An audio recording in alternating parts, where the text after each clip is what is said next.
Pascal Siakam is headed to the Pacers in a blockbuster trade, and Joel Embiid had an MVP performance last night against the Nuggets. So who better to have on than our guy Charania to discuss? With the divisional round of the NFL playoffs on the horizon, we all have a case of football fever. Former NFL tight end Clay Harbor is here to help us preview each matchup. Trade rumors have been circling Steven Stamkos in recent weeks, but he's reportedly staying in Tampa. We talk who could be on the move before the NHL trade deadline with our hockey guy, Pete Blackburn. That and more, next on The Rally.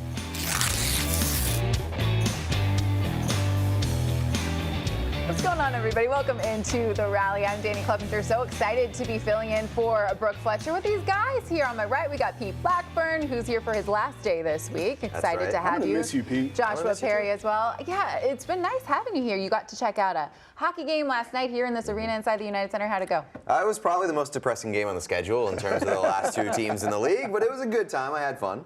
Absolutely. Any great seats up in a suite, not too shabby. Very bougie. Very bougie. Look at you. It's kind of taking a page out of your playbook. Ooh, I don't do the sweet thing, but yes, bougie.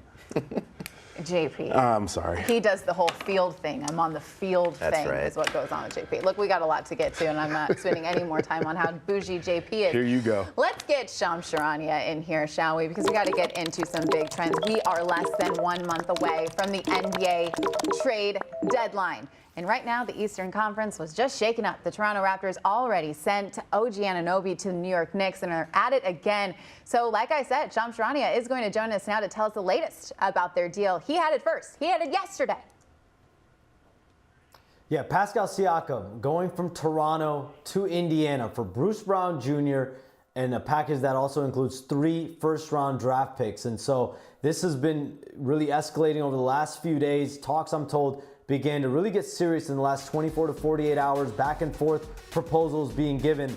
And Siakam being a pending free agent, expiring contract at $38 million, that gave him some leverage in terms of where this conversation was going to go. And any team that was trying to trade for him wanted to know, was he willing to re-sign? Did he want to stay with that franchise?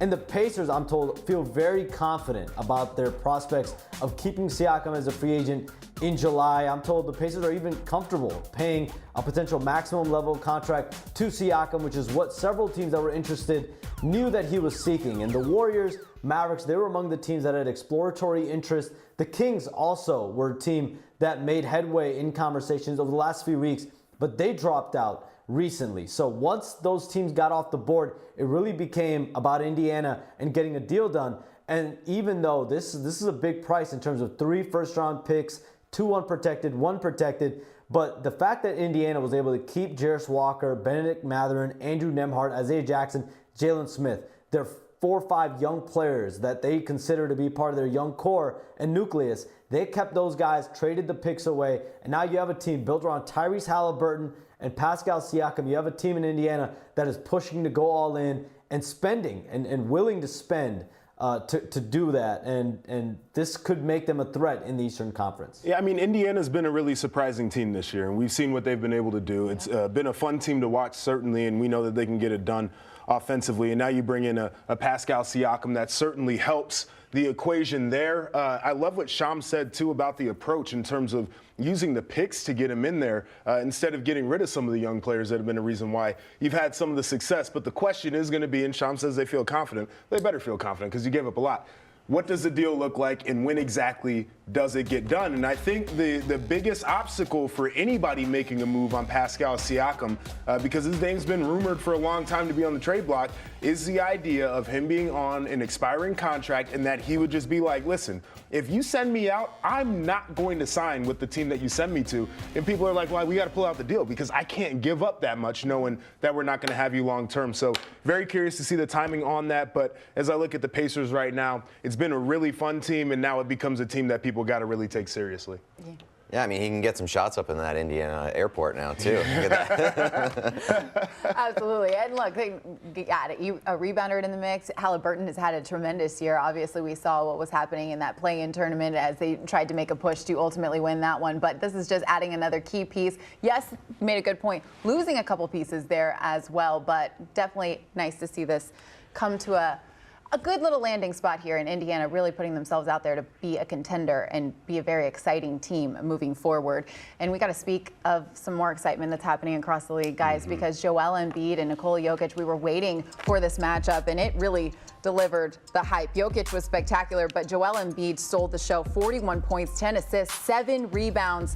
Shams, the rule this year is that a player has to play in 65 regular season games to be eligible for awards like MVP or All-NBA teams. He can only miss 8 more games out of the final 44 before he's no longer eligible. So what do you make of this scenario? I think it's going to be an interesting test case about the 65 games rule that the NBA has, and we knew that one player would run up against it, and Joel Embiid is clearly towing that line. He's a guy that is in contention. He has to be for another MVP, for all those accolades, all NBA, and I think this will put a test case to it. But when you look at Joel Embiid, when you listen to him talk and some of the stuff that I'm hearing behind the scenes, I don't know how much concerned he is about these individual accolades. He knows a championship is really the only thing he has left to accomplish. And when I talk to people around that organization, when Joel Embiid's in huddles, he's really focused about the schemes, telling players to cut, telling players what to do. He's more and more talkative. When I spoke to Tyrese Maxey the other day, he said, when I was coming into the league, Joel Embiid wouldn't say a word. And now he's one of the leaders of this team talking.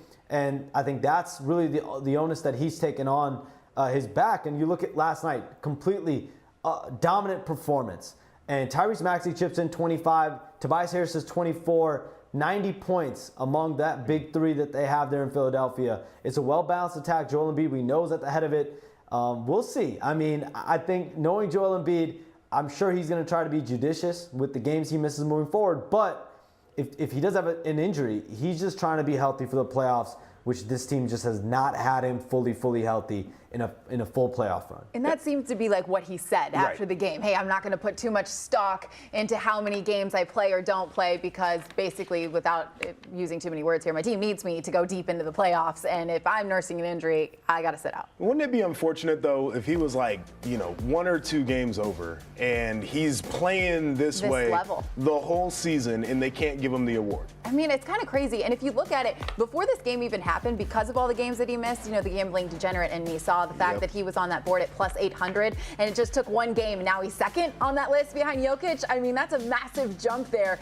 but it just shows his impact, especially when he came in that fourth quarter. It was around like the 6:30 mark. They went on a 10-0 run. All 10 of those points were Joel Embiid's points. I mean, he set his team up for a victory. He's so crucial, and that's what makes a guy an MVP. Yeah, and there was probably a little bit of him yesterday, too, that was thinking back to the, end of last year, maybe a little bit into the postseason, where there were some people saying that the wrong guy got the MVP, right? And the guy that he was facing off against last night should have been the one to get it. And so, of course, he's going to want to go out there and have a 41-point performance. But I think the biggest thing that stands out is the thing that Shams talks about in terms of Joel Embiid's leadership. And I think that is a lot of times what puts athletes over the edge. You know that from being in the locker room. But I think he's had the freedom to behave as a leader because there's not that James Harden in the locker room as well. And you're not conflicted in which voice has to be the number one voice. You have to be deferential.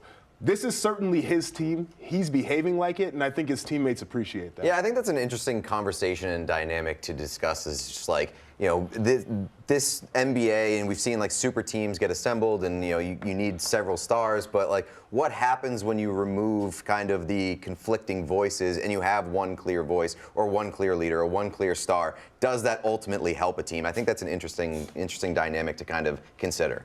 They kept showing that list there of the odds for the MVP. Shams, I'm curious, does anybody else deserve to be in this conversation other than Nikola Jokic and Joel Embiid, like maybe SGA? Shai Gilgeous-Alexander, no question. You have to put him in that conversation. I think Anthony Edwards as well in Minnesota, especially if they finish number 1 in the Western Conference, he's going to get some votes. Jason Tatum, I think, it's crazy. They're probably going to finish with the number 1 seed in Boston. And Jason Tatum, we just expect that level of excellence. It's not really coming as a surprise, so maybe he's not in that MVP conversation as much as he probably should be. But I think Anthony Edwards, Jason Tatum, those guys definitely deserve to be in the conversation, as well as Shai Gilgeous-Alexander and Joel Embiid. Absolutely. Well, there has been some sad news across the association today as the NBA has postponed tonight's game between the Golden State Warriors and the Utah Jazz after Warriors assistant coach Dejan Milojevic passed away suddenly from a heart attack. Terrible news here. Shams, how is this team dealing with this tremendous loss? The Warriors are devastated. They're reeling. Last night, today, Steve Kerr, I'm told, took it very hard because of the heart attack that happened. I'm told it happened at a team dinner last night in Salt Lake City while everyone was eating, and Dejan Milojevic had a heart attack, and he was put on life support before passing away today. It's just devastating for the players, for the organization, for Steve Kerr. Obviously, Miljovic's family as well. It's just devastating. Just 46 years old. He was a guy that was beloved, coached for a long time abroad, coached with the Warriors, won a championship with the Warriors in 2022, played overseas as well. A guy that's well known throughout the NBA and basketball community. Nikola Jokic was very close with him in that Serbian community, coached Nikola Jokic abroad. So this is just devastating news and just shows, like, you never know with life. It's just tragic what happened, and the Warriors dealt with that tonight and today, and they're going to continue to deal with it. Yeah, it's a huge tragedy, and I'm thinking about everybody in the Golden State family there. I've not lost a coach in season, but I actually lost a teammate in season when I was at Ohio State. And when you really start to think about how much that means to the players and the other people on the coaching staff, people in that building, is you generally spend more time around your teammates and your coaches than you do your own family. And so you see them as your family, even in a professional sense. When you talk about the pros, and I know there's a business aspect to it, everybody's so invested in the other people's journeys that they feel that connected. And so I can understand how a locker room would be shaken in this moment, and I feel for everybody there, and we're obviously thinking about them, but it's really tough to deal with, and I think these are some of the moments where the leaders on the team are able to kind of grab everybody, put their arms around people, and really share with one another, because that's what gets you through these hard times. Absolutely. It's just heartbreaking. Our hearts go out to his family, his wife, his kids, the Warriors organization, and everybody dealing with this today. Just really rough news. But Shams, we do appreciate you joining us and giving him the latest across the association, and hope that all of you continue to stick with us here. We still have a lot more coming your way here on The Rally.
I think Cham should be in it. Just, he's a great guy, great character, personality is great. I know he's gonna cook in the game, so I think I should definitely add him to the list. Welcome back to the rally. We have Clay Harbor joining us now to talk a little bit of a lot of different things across football landscape. But it's good to see you. How you doing? I'm doing great. I rode my bike here in the cold. I know you guys have seen me around the city in my bicycle. I've almost hit Clay Harbor a couple times on the road, and that says nothing about my driving and more about his bike riding. Okay? No, honestly, I gotta make sure to obey the rules of the road on my bike. And sometimes I get a little carried away. It's cold. Yeah. Your gloves start to freeze. go. You want to get there. Yeah. So. I have some choice words for the biker I almost ride over, and then I realize that I might know him, and maybe I'll just keep those words to myself here on television. You're welcome. Let's talk about this bill in California that died, which would have banned kids under the age of 13 from playing tackle football. Joshua, let's start with you here. How do you think we should regulate a contact sport like football at such a young age? This is one I'm actually really torn on because I personally do not think that kids under 13 need to be playing tackle football. The main reason why I believe that is because I do not think we have good enough coaches for youth football. So we're not teaching kids fundamentals, and we're not teaching kids how to tackle properly, how to control their bodies. I don't think I've ever been to practice where anybody taught a kid how to take a hit, right? Like, we teach them how to hit, but not how to take a hit. And so a lot of times you're dealing with young people who lack motor coordination, got skinny necks and big heads, and those can create situations where you got the head bobbling around, and it's not necessarily good. I also appreciate every lesson I ever learned on the football field. I think it's the most valuable thing I ever did in my life was playing the game of football to develop who I am as a person. And so I feel conflicted about potentially taking that opportunity away from young people, but getting ready to become a father here, not putting my son in football when he's too young. I'm just not going to do it. Clay, what about you? I love what you said about teaching you so much about life, about dedication, discipline, all that good stuff. It's huge, and I think you learn so much. But for me, I think there's a couple of things we can do to fix it. Firstly, is let's play flag football. Flag football is fun. You can still learn flag football, have guys up front that are blockers, but you're not taking the big hits, the big tackles. Let's do some flag football. Secondly, here was my first thought, is standardization. Everybody has to write a video, make a video, standardized video of how to do the things right. Keep your head up, your back flat, how to tackle. If you're going to play football, you have to watch that video, how to do it. And, somebody else who could probably watch that video would be the Philadelphia Eagles. As an Eagles fan, that game, 13 missed tackles. It's a bad deal. I mean, it looked terrible in the game. 219 yards given up to the Bucs. Tackling is an epidemic right now, I think, in all levels of football, so I don't disagree with you on that. USA Football actually does a really good job with their training modules for coaches. I'm just not exactly sure enough coaches are watching them. And then to your point about flag football, also very inclusive, and I think that matters when it comes to youth sports as well. It's really interesting. You're talking about taking a hit. My mind went to Friday Night Lights. Anybody watch that show? Jason Street, that was the big deal. Watch the movie. TV show is the way to go. But that was the same deal. He was never taught how to take a hit. Ultimately had a lingering injury that put your kids in tumbling. But how does this relate to hockey? Yeah, I mean, there's similar discussions happening in hockey right now where it's, the game is sort of transitioning away from being super violent and, it's more skill-based, younger guys, kind of avoiding contact. And we've seen so many times guys who may not necessarily be great at taking hits. And I don't want to see the physicality taken out of the game, but I also don't want to see guys getting seriously hurt.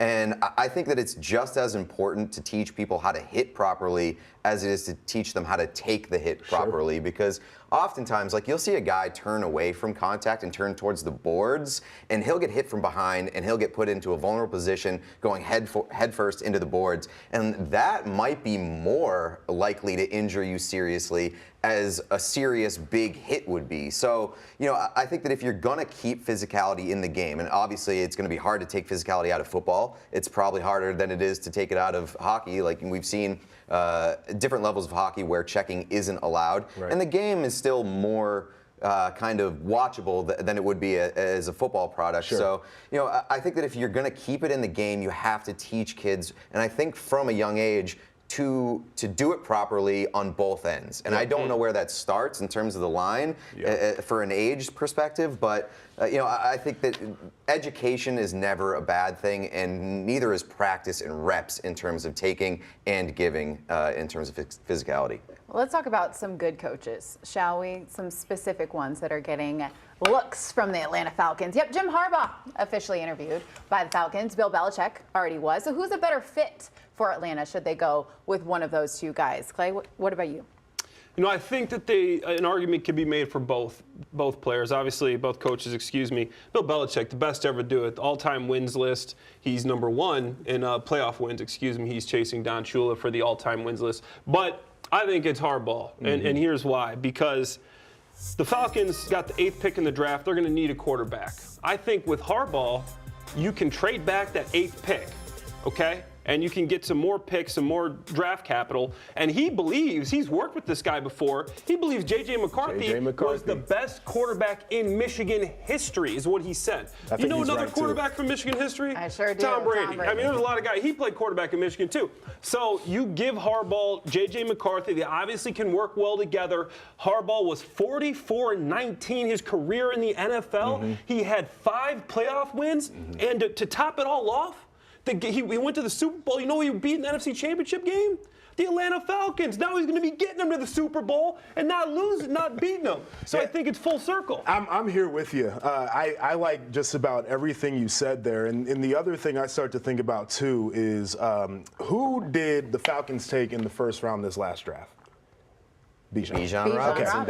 And what did Jim Harbaugh do better than just about anybody in college football? Oh, ran the ball. Ran the ball. It's the run game. It's the run schemes. It's developing the offensive line. It's getting guys to buy into the physicality. It's the whole mentality of it. And you've got in San Francisco. Yes, and back at Stanford. It's in his DNA. And you've got one of the best young running backs in the league. And you're going to have a developmental quarterback. Well, what was J.J. McCarthy when he stepped up in there? Developmental quarterback. What was Cade McNamara a couple of years ago when they went to their first Big Ten championship and made their first college football playoff appearance? A developmental quarterback. Jim Harbaugh's a guy who's going to get that run game going instantly. Then he's going to be able to develop the quarterback into a guy where they can start to open it up on the play action schemes.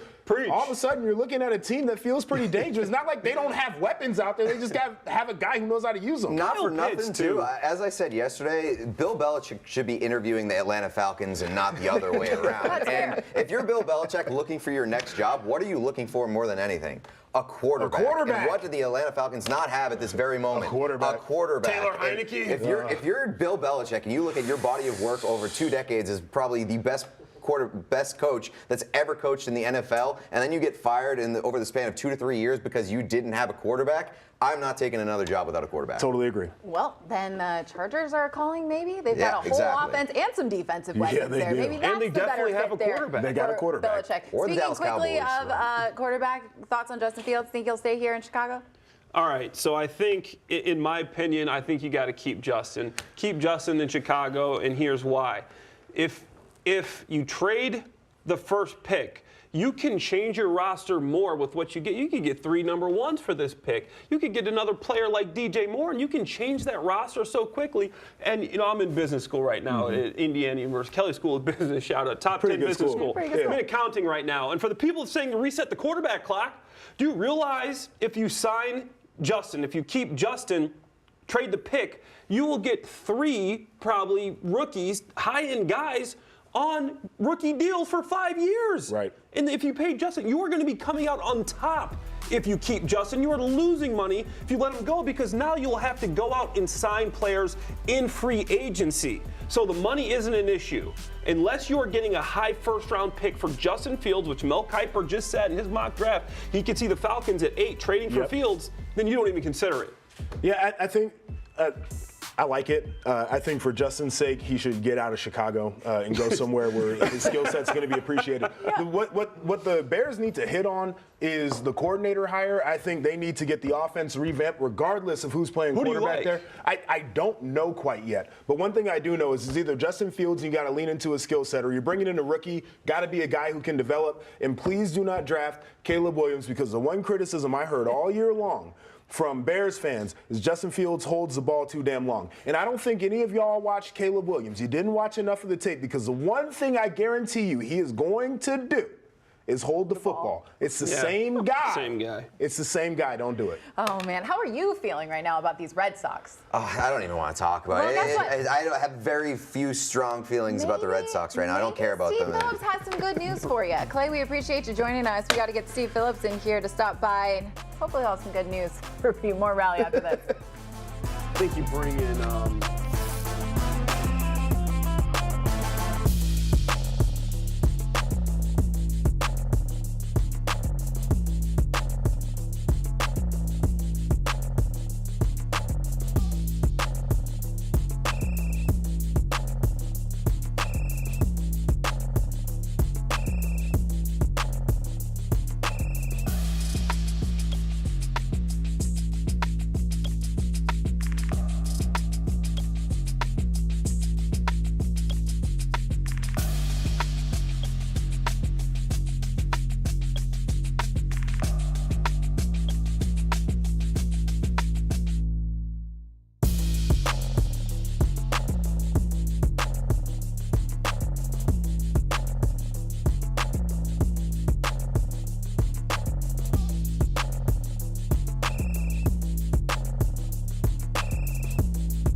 The Australian Open by storm. Taylor Fritz, Ben Shelton, and Coco Gauff all move on to round 3, but 17th ranked Frances Tiafoe fell to an unranked opponent last night. Danny K, what more can you tell us?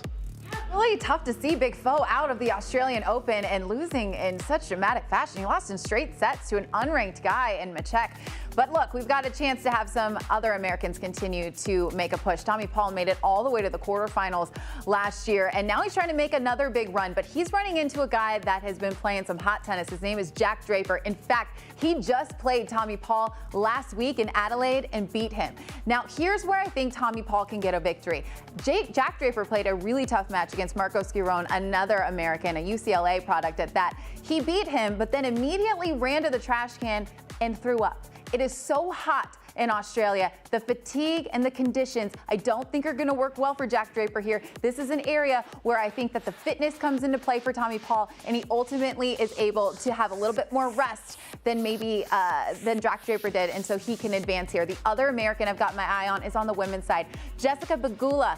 She has been outstanding at slams. In fact, she is such a consistent player. She hasn't gone out in the first two rounds of 9 consecutive slams. She's playing Clara Burrell, who's a very all-around good player. Jessie is not going to have a cakewalk in this one, but she is the much more talented player, and she's just been so consistent that I don't seem to worry about her whatsoever moving forward. Sloane Stephens, another American that's in action. We'll see how she does against Daria Kasatkina. It's nice that she got that first win out of her belt. She hadn't won the first round of the Australian Open since 2019, so she's got those jitters out of her system. So maybe she can get a victory there. Look, it's the summer in Australia, so it's nice and hot. So let's cool ourselves down with a little bit of news from the ice. Pete, what you got for us? Yeah, we're going to talk about Macklin Celebrini. I was at the Blackhawks-Sharks game last night, two of the worst teams in the entire NHL, the two worst teams in the entire NHL. And Macklin Celebrini is the big prize of this year's NHL draft class. So let's talk about the top 5 most intriguing spots for Celebrini. Let's start with, you just mentioned Pegula. How about the Pegula Sabres, huh? Because the Buffalo Sabres, I am so desperate for the Buffalo Sabres to be good. I love Buffalo, great sports town. They have the longest NHL playoff drought going right now. This was supposed to be their year to kind of get back into the playoff picture. The season has not gone to plan, so I wouldn't hate seeing Celebrini get there. I know the Sabres have gotten the top pick in the draft the past 5 years. Pretty recently, it hasn't really helped them, but just keep feeding them picks until they get into the playoffs. That's my stance. 4, Chicago Blackhawks. I know this is probably going to be controversial for some people because they just won the draft lottery. They got Connor Bedard.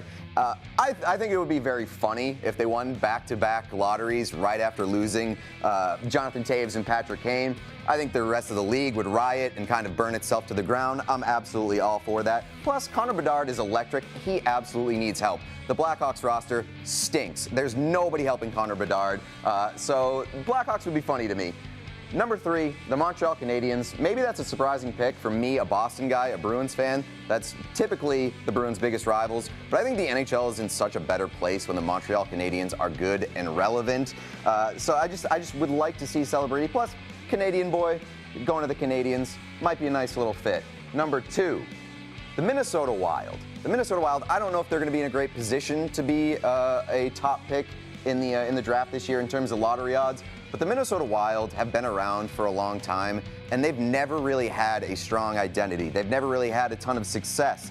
They lack star power. They lack identity. A guy like Macklin Celebrini would make the Minnesota Wild exciting for the first time in a pretty long time, let's be honest. So I think that would be a pretty intriguing landing spot. And number 1 shouldn't come as much of a surprise.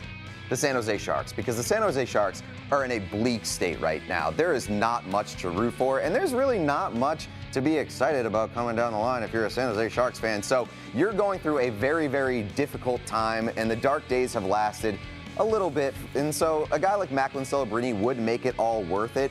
They're just too depressing. Plus, he played for the San Jose Junior Sharks growing up as a teenager, so might be a little bit of a full circle moment. Every team in California kind of has some excitement around them right now, except for the Sharks. So Battle of California would have a little bit of life re-injected into it if they got Macklin Celebrini.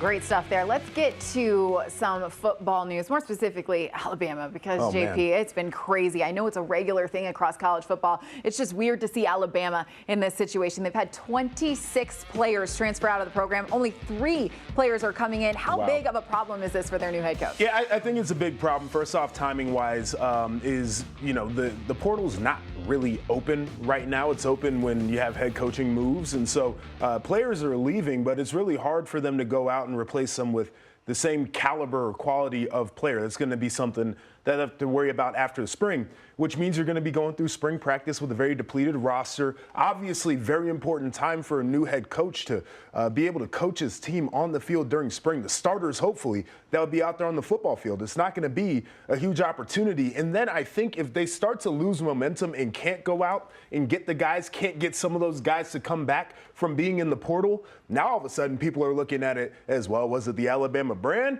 or was it Nick Saban? Is Kalen DeBoer a guy who can recruit down there in the South? Because it's a knock. He hasn't spent a lot of his career, really any of his career, in the South. These are all the things that people are going to say, so he's going to have answers for it. So seeing how things are right now, what does a successful year 1 look like for DeBoer? Well, let's take a look at the schedule here. I've got it pulled up. So they play Wisconsin out of conference. That's going to be a tough one going to Madison, year 2 for Luke Fickell. Their first conference game is against Georgia. who's likely to be the #1 team in the country to start off the season.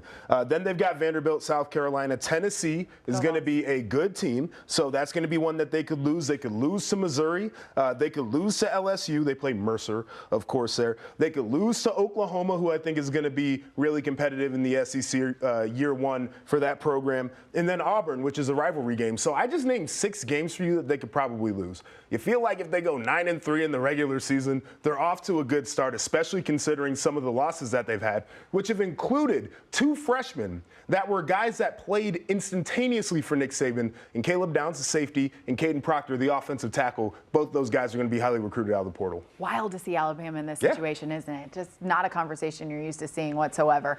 Hey, guys, we haven't talked too much about the Diamond yet, so we're going to get some information from baseball with Steve Phillips on the other side of this. Much more coming your way here on The Rally.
Welcome back in to the rally. Pete Blackburn, Danny K. I'm Joshua Perry. And we're going to bring in our MLB insider, former Mets GM, Steve Phillips. Time to talk a little baseball over here on the rally. Steve, how are we feeling today? Doing okay, trying to stay warm here in the Northeast, kind of like what you guys are trying to do in the Midwest right now. Yeah, it's a little bit crazy out here. Tough task, actually. Yeah, no, yeah, we don't have to talk about all that. Wanted to ask you about the Cubs, though, a team that we're familiar with here in this city. They've been linked to free agent Josh Hader in a possible trade for Emmanuel Clase. Do you think the Cubs will land either one of these guys? I actually think they have a pretty good chance to do it. I think there's got to be a high level of motivation. And the one thing about going after closers is the price point is less than the big-time starting pitchers, right? You're not paying somebody $30 million a year. No, Hader wants $20 million a year, but certainly a better price point. We'll see whether or not he's going to get that. But I think it makes sense for the Cubs to be in on it, to be able to fortify the end of the game. Clase, much more affordable, control for 3+ years. You got an option for a 4th year, but it's going to take a lot of talent in a trade with the Cleveland Guardians. So one's a free agent. You will have to give up a draft pick. The other one, you're going to have to, trade away some prospects. I think they could both be tied to whether you sign Cody Bellinger. If you pay Bellinger, you might go more affordable with Clase, giving up capital of talent.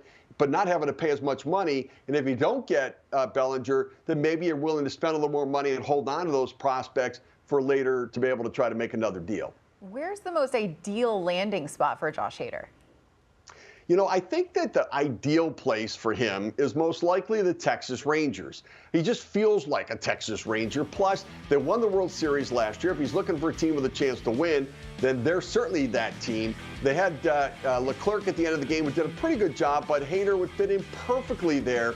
And with the way the regional sports network issue is down there in Texas, they're in on Jordan Montgomery, but if they can't afford Montgomery, although there seems to be some resolution to everything, then maybe Hader's the better, more affordable option there. I could see them going with him at the end of the game, put Leclerc in the 8th inning, move everybody else a little bit earlier, and piece it together like they did with their rotation to go to the World Series in 2023. Another big guy on the market right now is JD Martinez. He had 33 dingers last year. Is there a particular spot that intrigues you for a landing spot for JD? Yeah, I mean, listen, I love him. And I think that, you know, what I like as a general manager, like people get scared off by age. He had a monster season last year, drove in like 102, 103 runs, hit 33 homers. I think it was only like in 119 games. So there's even some room to grow there. But a veteran hitter who's a student of hitting, I think is a great add to a lot of teams, for young teams, to bring in a veteran guy who can talk hitting to them. And to be a big power bat. Now, the Arizona Diamondbacks have been all over JD Martinez. He had played there previously. He had monster numbers there as well. They fit his profile perfectly. A young team looking for a veteran presence, a guy with power. He knows that division, but I could put him in a number of different places. The Toronto Blue Jays haven't done anything offensively. He would fit there. You could go to the San Francisco Giants and slot him in there. So there's a lot of different teams where I think he would be a fit. But if any team is looking to use the DH role to mix and match, to give a guy a day off, to put him in there, Martinez doesn't fit because he really is exclusively a designated hitter. So when you sign him, you know that he's going to take the bulk of the at-bats there. You're not going to mix and match, giving guys days off and taking some of those at-bats during the course of the season. All right, now, Steve, JD Martinez is just one of many stars who have left the Red Sox. I have heard this criticism before, and so I would like to ask you this question. Do you think Boston now operates like a small market team? Yeah, you know, it's so interesting. Tom Werner, their owner and chairman, actually had to walk back some comments he made the other day where he said they're going to go full throttle to build a roster. Well, that would mean spending money, going for it, acting like the Boston Red Sox, acting like a team that wants to stand toe-to-toe with the Yankees. The fact that he talked it back makes it clear that's not what they are anymore. They hired Craig Breslow, and look, you don't change general managers and bring a new guy in if his presentation to you is, we need to spend the most money. Go get the best players, throw money at them. Any general manager can do that. And so they're not in like that. They're going to mix and match. They want to get more from less. And they just want to, they're running it more like a business than a team that wants to win a championship. They're running it like a business, not a team who's trying to end a curse. And so they're not throwing money at it, and I don't suspect they will. And the fact they've talked about they might trade their outfielder, Yoshida, and they might consider trading Kenley Jansen makes you think, what are they doing? It seems like sometimes they're building it up and sometimes they're tearing it down. Look, right now they're a 4th-place team in that division, and ultimately it could be a 5th-place team if they don't look out. Steve, this is our resident Red Sox fan right here, and you are just preaching to the choir, it seems like. But other than that, everything's going great. Everything's going great. I have a Red Sox tattoo, and I have never been so low on this team. It like physically makes me sick the way that they're operating this team, because you look at Fenway Sports Group and how much they've diversified that portfolio, and it seems just very clear, like you said, that this is a business now, and it's not a business that they want to spend money to win. They just want to print money at Fenway and spread it around in other leagues and other sports and things like that. And it makes me sick just because you play baseball in a league where there's no salary cap, where you have a massive advantage if you're able to print money. And the Red Sox refuse to be a competitive baseball team in a market that has continuously rewarded them. And Fenway Sports Group is able to diversify their portfolio because Red Sox fans give them so much money. So please, just tell me something that makes me feel a little bit better as a Red Sox fan. I will. You know, let me help you because I think really the thing you should really focus on is you could probably get the tattoo changed to just the Reds, because I think the Cincinnati Reds are going to be pretty good. So maybe you can change the Red Sox tattoo to a Reds tattoo. I mean, that's the best thing. That's the best thing I can offer you right now, because I don't think it's going to get any better here in the short term. I'm going to tell you this right now. Steve has been trolling me ever since Michigan won the national title, and I'm just glad he's trolling somebody else right now. And he might be one of the best trolls that we get to have on this show, and I certainly appreciate it. The worst part is I can't even be mad about it. It's So good. Steve, thanks so much for joining us. We really appreciate it. Go Reds, go blue. It's all about the colors. If you can recover here, Pete, I do want to talk to you a little bit about some hockey. Please, can we get change to the subject. Steven Stamkos, please? Because, see, he's a free agent, and Lightning GM came out and said that he will not be traded. So, do you think that this is the right decision? Yeah, I do. I mean, Steven Stamkos has been, a pillar for the Tampa Bay Lightning for a long time. And the Tampa Bay Lightning, there may not be the power in the Eastern Conference as they've been for a little bit now. But the Eastern Conference, in my mind, is wide open. There is not a real standout team. And that's coming from me, a Bruins fan. I'm the biggest Bruins homo. Bobo. Sorry. That is a wild slip by me. I'm so sorry.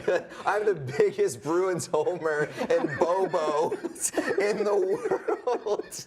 So, oh, man, I'm never going to live that one down. That clip is going to hit the internet, and it's going to be... You're a meme now. I got to recover here. The Bruins are not the power that they appear to be in the standings. I blame Steve Phillips. He has me shook. He has me shook. So, Steven Stamkos, I don't think you trade him. Obviously, like from an asset management standpoint, you look at Steven Stamkos and say, hey, maybe we get something for him. But for a guy that's been a staple of your organization, you hold on to him and see where it gets you this year. So I'm not surprised that they're not going to trade him in season. I like holding on to the staple guys, right? Yeah. I feel like you got to keep that core together, keep the glue around the organization. But it's time to have a little bit more fun with you here today. So what we're going to do is you're going to give us the NHL version of blank. We're going to throw out a name. You tell us who the NHL version of that person is. And we're going to start off with James Harden. This one's a tough one to answer because I don't know of NHL players who are like strip club legends and destroy every team that they've played on. So I don't have an answer for this one, but once I do find out, I will let you know. I'll do my research. There are definitely some strip club legends in the NHL. Just those guys got to be at the club He's too. not trying to ruin relationships here, okay? I'm having a bad segment as it is already. This block is not I don't his know of favorite. any NHL players that are legends enough that they have their banner hung in a strip club, and I know that exists for James Harden. Okay, an NHL version of Nikola Jokic. I actually had this discussion with Seth Jones of the Chicago Blackhawks because his dad is Popeye Jones, assistant coach of the Nuggets. I think the answer, it's not an active player, but Dustin Byfuglien was a pretty dominant NHL defenseman, and he didn't particularly take care of his body. He just seemed like he had like that natural strength, and he had the ability to kind of take over games when he needed to and to kind of he was a dominant force and sort of a really intimidating presence. So I think that's maybe the best answer that I can think of. All right, who's Novak Djokovic? I'm going to say Tyler Bertuzzi because both of them have had their anti-vax stances. Sure. Some of them have they've been limited in where they can compete.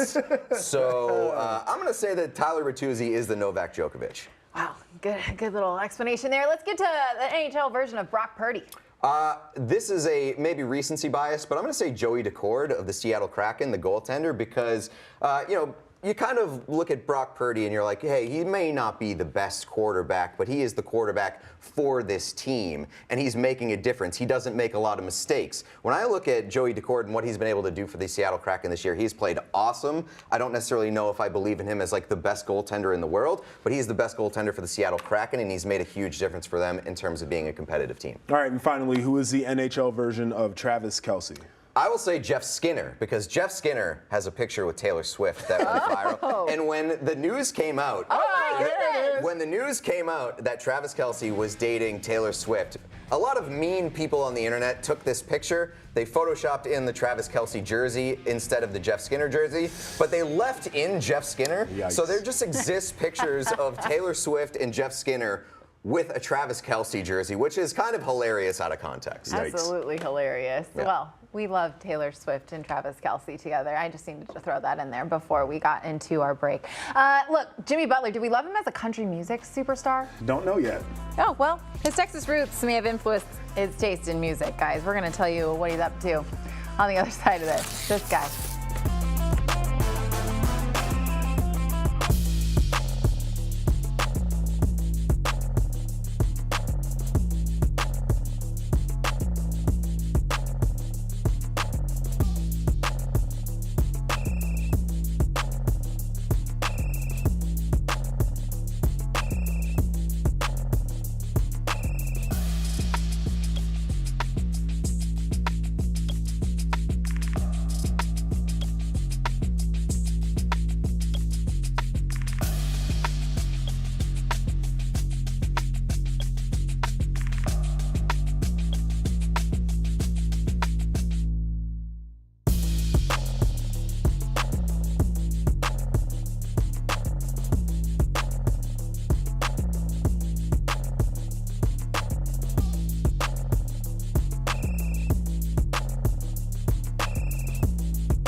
The weather has been a factor in some of the playoff games, even for the most prepared teams. Today, it's 13 in Detroit, which doesn't compare to some of the temperatures we tend to drop to.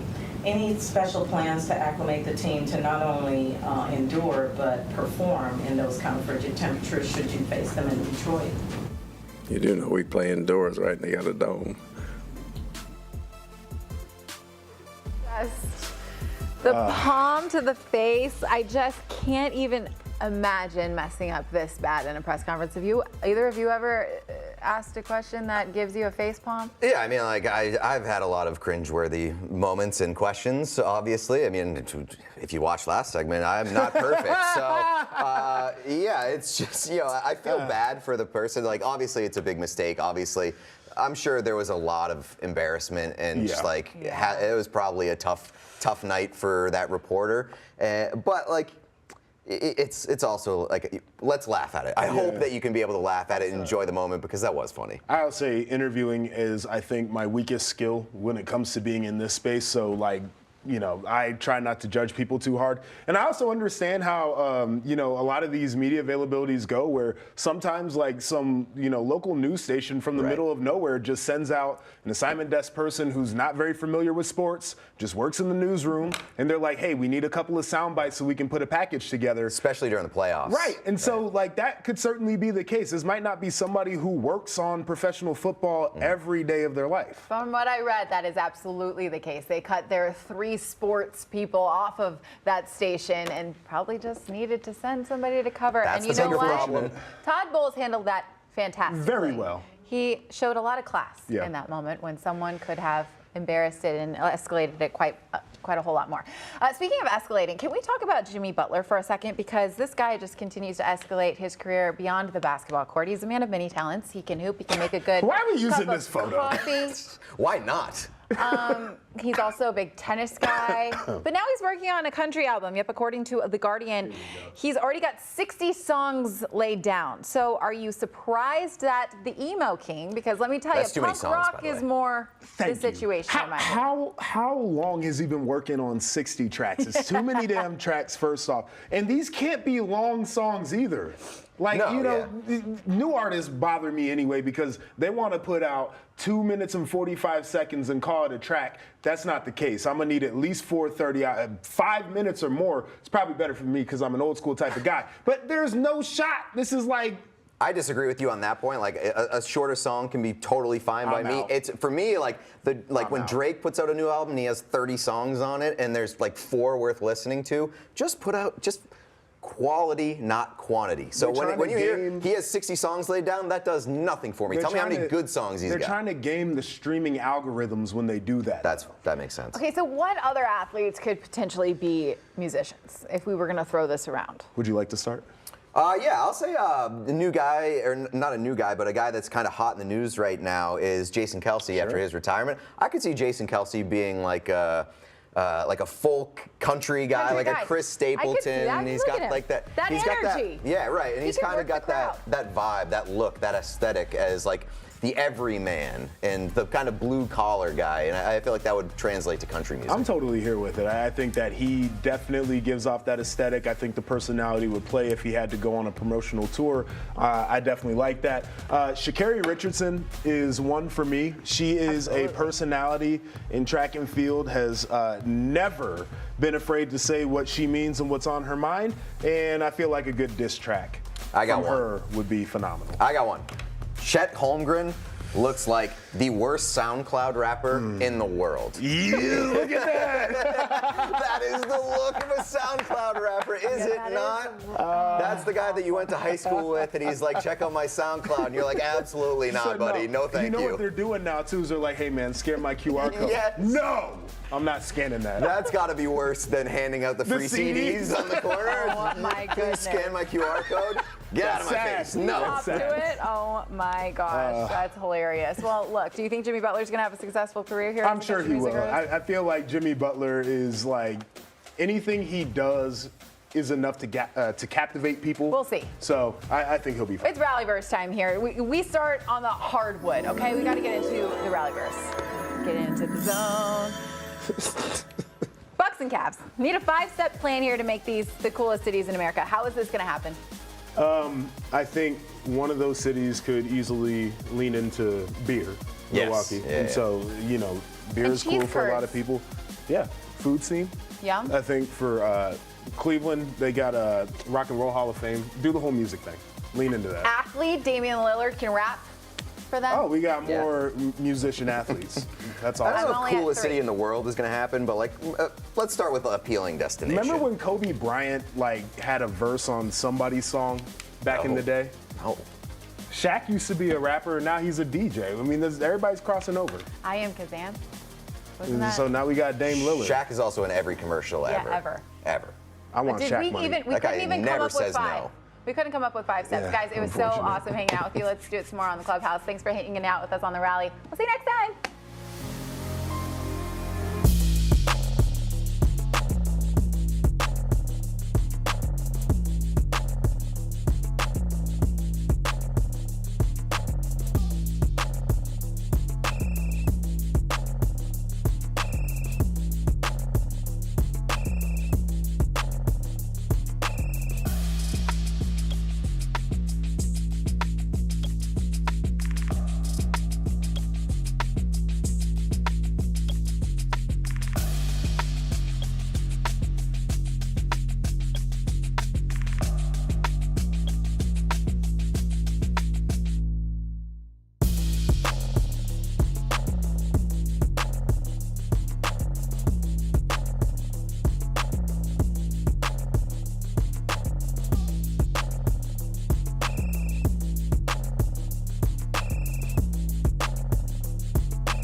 I was tolerating it from most of the match, but and at one point I had enough, and I asked him whether he wants to come down and tell it to my face, And when you confront somebody, unfortunately for him, he didn't have the courage to come down, So that's what I was asking him, if you have courage, if you're such a,